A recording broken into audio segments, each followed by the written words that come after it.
Good morning, church. Our reading today is one of my all-time favorite passages, and it comes from 2 Timothy chapter 1, verse 12.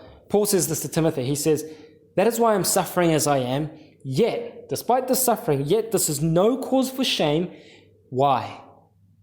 "Because I know whom I have believed and am convinced that he is able to guard what I have entrusted to him until that day." I think 2014, we did a series here at Northcross, and it was on 2 Timothy. We worked through 2 Timothy, and the title of that series was To Live and Die Well. That's really the message of 2 Timothy. Paul is writing to his young prodigy Timothy, and he's reminding him, most of it is admonishment. He's admonishing Timothy and reminding him how to live and die well as a faithful minister of the gospel of Jesus Christ when suffering and persecution was coming his way. So it's a good message for us. We don't know what's going to happen tomorrow, but today, if we want to live and die well, we would do well to heed the message of 2 Timothy. And what Paul says here in this particular passage, he's saying if you want to live and die well, then we have to trust our security. And our security is Jesus Christ. You see, what's happening?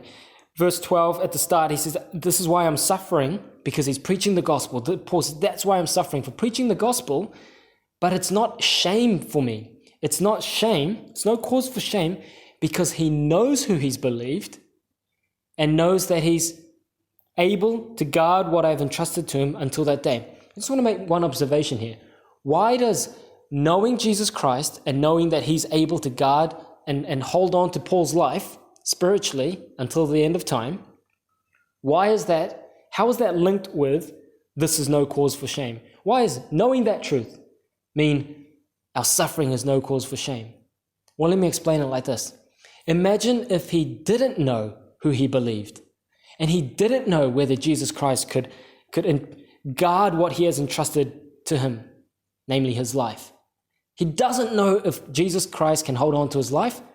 Then that suffering is going to be shame, because it could all be a waste. He doesn't know what's going to happen. But what he's saying is, I know Jesus Christ, I know he's able to hold on to my life spiritually, and I know that Jesus Christ is victorious.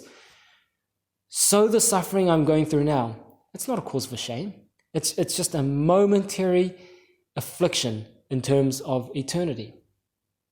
You understand that? Yes, that's how it's linked. He knows Jesus Christ is victorious. So any suffering we endure because of the gospel means it's not cause for shame.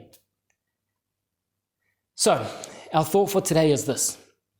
Paul says the reason why he can really, in other parts, he calls it rejoicing, why he can rejoice in suffering is because he knows whom he has believed.